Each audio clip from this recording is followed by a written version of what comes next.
বিয়ের পরে যদি দেখতেছেন যে আপনার সংসারে যতই কষ্ট করতেছেন কিন্তু কারো মন পাইতেছেন না, কেউ আপনার পাশে নেই, তখন আপনার স্বামী যদি আপনার পাশে থাকে আর কিচ্ছু লাগবে না। আসসালামু আলাইকুম, সবাই কেমন আছেন? আশা করি সবাই ভালো আছেন। আমিও আপনাদের দোয়ায় এবং ভালোবাসায় অতটা ভালো নেই, তবুও ভালো আছি আপনাদের ভালোবাসায়। তো আমার মতো যাদের খুবই মন খারাপ লাগবে, যদি খুবই দেখতেছেন খুবই হতাশ লাগতেছে, আকাশের দিকে তাকিয়ে থাকবেন। আর যাদের মা আছে তারা মায়ের সাথে একটু কথা বলবেন, দেখবেন আপনার মনটা অনেক হালকা হয়ে গেছে। কিন্তু আমার মতন যারা হতভাগী, যাদের মা নেই, তারা তো আর মায়ের সাথে কথা বলতে পারবেন না। তো তারা আকাশের দিকে নীরব হয়ে তাকিয়ে থাকবেন, দেখবেন মনটা বড্ড শান্ত হয়ে যাবে, খুব ভালো লাগবে। তো আপনাদের ভাইয়া আজকে যাওয়ার কথা ছিল, কিন্তু যায় নাই ও। তো এখন ও একটু দোকানে গেছিল, তা আমার একলা একলা মানে ভালো লাগতেছে না, এর জন্য আকাশের দিকে তাকিয়ে আছি। আর কালকে আপনাদের ভাইয়া যে আনছিল, গরুর মাংস আনছিল, তো পরে সকালবেলা ও বলতেছে আমি তো দুপুরে খাওয়ার পরে চলে যাব।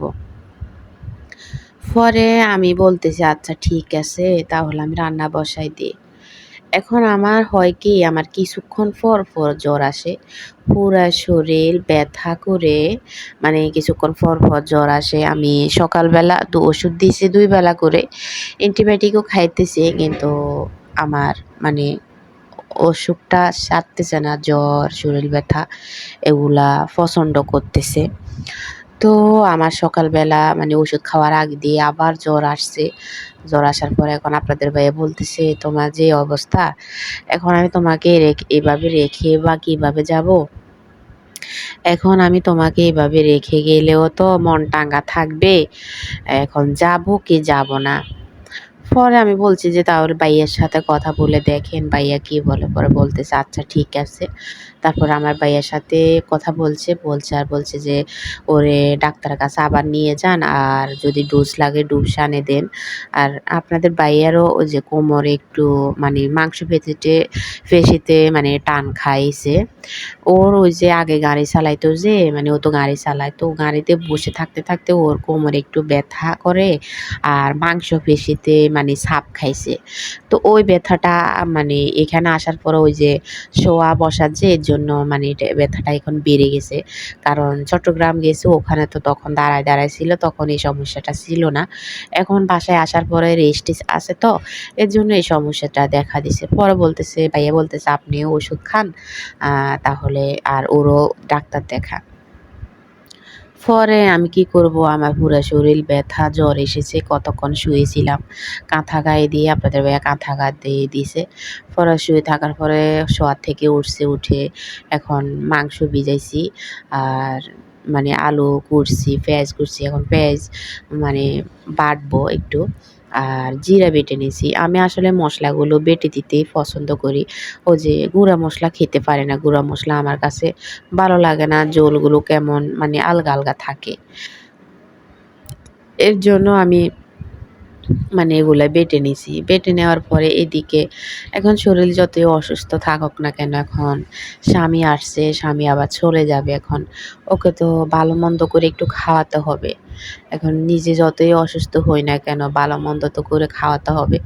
তো এখানে মাংসগুলো, কালকে ওর মাংসগুলো আমার খুবই পছন্দ হয়েছে। মাংসগুলো মানে একদম ভাল লাগছে, একদম তাজা তাজা। তারপরে সিনার মাংস দিছে। আর সিনার মাংসটা আমার ভাইয়ার খুবই পছন্দের, মানে আমার ভাইয়া খুবই পছন্দ করে সিনার মাংসটা। তো ভাইয়ের কথা খুব মনে পড়ছে যে আমার ভাইয়া সিনার মাংসটা বেশি পছন্দ করে, ও খায়। পরে আপনাদের ভাইয়া বলতেছে ভাইয়ের জন্য কালকে কি দিবা? এখন আমার শরীরটাও ভালো নাই, কিভাবে কি করব বুঝতে পারতেছি না। আবার বলতেছে সকাল সকাল বের হয়ে যাবে। তো আমি আসলে গরুর মাংস, অনেকেই আছে মানে মাংসের আহ ইয়েগুলো মানে মশলাগুলো কষিয়ে তারপরে গরু মাংস রান্না করে। আমি ওভাবে রান্না করি না। আমি সবকিছু একসাথে দেওয়ার পরে তারপর আমি রান্না করি। কিন্তু এখানে আমি একটা ভুল করছি। সে ভুলটা হলো কি, আমি যখন পাটা থেকে পেঁয়াজ এবং জিরাগুলো নিছি, জিরা বাটা এগুলা যখন নিছি, সব মসলা দিছি, দিয়ে আমি চুলাতে উঠাই দিছি। উঠাই দেওয়ার পরে আমি যখন মানে করতে গেছি, ওই যে এটা কি বলে, মানে পোলাও করতে গেছি, তখন হইছে কি আমি মনে হইছে যে কিরে আমি তো আদা রসুন দিই নাই। মানে আজকে যদি আমার মনে না হইতো তাহলে আদা রসুন ছাড়াই আমি গরু মাংসটা রান্না করে ফেলিতাম। পরে মনে হয়েছে তোর তাড়াতাড়ি করে মানে গরু মাংসের সাথে পরে আমি আদা রসুনটা দিয়ে দিছি। এখন দেখেন আমার গরু মাংসটা মানে ভালো করে কষিয়ে নিছি। এখন আলু দিয়ে দিব। আলু দিয়ে আরও ভালো করে কষিয়ে নিব। কষিয়ে নেওয়ার পরে মানে তারপরে জল দিব। আর আপনাদের ভাইয়া একটু কষানো মাংস পছন্দ করে। আমি এখন বয়েল দিতেছি। এখনও আমার শরীরে আবার শরীর ভেঙে মানে জ্বর আসতেছে। শরীর পুরো ব্যথা করতেছে। ব্যথা করে পুরা শরীর মানে জ্বর আসতেছে। এই সমস্যাটা কেন হচ্ছে আমি জানি না। পুরা শরীর আমার ব্যথা করে। ব্যথা করে তারপরে জ্বর আসে। এখন এটা কি সবার হয় নাকি আমার হয় আমি জানি না। তো এখানে আমি ৪ পিস মাংস নিছি আপনাদের ভাইয়ের জন্য, যে সে যেহেতু পছন্দ করে তাকে দিই। তারপর দেওয়ার পরে সে শুধু ১ পিস খাইছে, ১ পিস আমার মেয়েকে দিছে, ও খায় নাই। আর ২ পিস আমি খাইছি। মানে আমার ভাগ্য ভালো আরকি। তো এদিকে আমি পোলাওর জন্য পানিগুলো গরম করে নিচ্ছি। আ মাংসের জন্য আমি, না এটা পোলাওর জন্য না, এটা মাংসের জন্য পানি গরম করে নিছি। কারণ হলো কি, আ মানে পোলাওয়ের সাথে আমি পরে পোলাও রান্না করব। আগে মাংসের সাথে গরম পানি দিতেছি। কারণ ঠান্ডা পানি দিলে মাংসগুলো একদম ঠান্ডা হয়ে যায়। আবার মানে সিদ্ধ হইতে সময় লাগে। এর জন্য আপনারা গরম পানি এড করবেন। আসলে আপনি বিয়ের পরে যখন দেখবেন যে আপনার স্বামী মানে আপনি সংসারে যত কিছুই করতেছেন, যত কথাই মানে তাদের মতো করে চলতেছেন, আপনি নিজে সবকিছু উৎসর্গ করে তাদের জীবন তাদের সাথেই চলতেছেন, তবুও তারা মানে আপনাকে কোনো পাত্তাই দিচ্ছে না। তারা তাদের মতো করে চলতেছে। আপনার কোনো নাম গন্ধই নাই। আপনার নামে ওই যে বদনামই আছে। তখন যদি আপনার স্বামীটা আপনার পাশে থাকে, তখন এটার চাইতে আর কি লাগে বলেন? আমি আসলে আমার স্বামী আমার পাশে সবসময় ছিল। তো পাশে সবসময় ছিল বলতে ও আসলে ওদের ফ্যামিলিকে কখনো আমার জন্য একটা কথাও বলে নাই। ও সবসময় চুপ থাকতো। আর আমিও আমাদের সংসারে আমার শ্বশুরবাড়িতে গেলে আমি অনেক মানে ও আছে না, মানে ভেজাল করে কথা টুকিটাকি, আমি বলি না। আমার যে যাই বলুক না, আমি চুপ করে থাকি। এটা হচ্ছে আমার সবচাইতে বড় অস্ত্র। আমি চুপ করে থাকি। আমি তেমন কথা বলি না। মানে ভয়ে থাকি ভেজাল হবে। একটা কথা বলব ৩ টা কথা হবে। তো এই ভয়ে আপনাদের ভাইও কোনো কথা বলে না। ও চুপচাপ থাকে। আর আমরা চুপচাপ থেকে আসলে আমরা কাজ করি। আমরা আসলে ফ্যামিলি এখন যাই বলতেছে, আপনাদের ভাইয়ের কথা আর কি, এখন আমি তোমার জন্য একটা কথা বলবো। পরে এ কথা নিয়ে তোমাকে ৩ টা ১০ টা কথা শুনতে হবে। আমি যদি এখন তোমাকে একটা কথা তোমার জন্য বলি তো আমি ঢাকা চলে যাব। তো যাওয়ার পর তুমি এটা নিয়ে তুমি আরও ১০০ টা কথা শুনবে।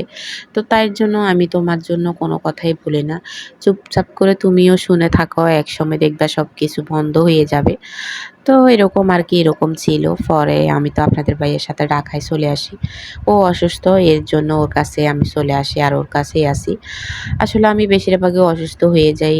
মূল কারণ হলো আমি ডিপ্রেশনে থাকি সারাদিন। আমার মা মারা যাওয়ার পর থেকে আমার মায়ের জন্য খুবই প্রতিদিনই আমার মন খারাপ হয়, প্রতিদিনই খারাপ লাগে।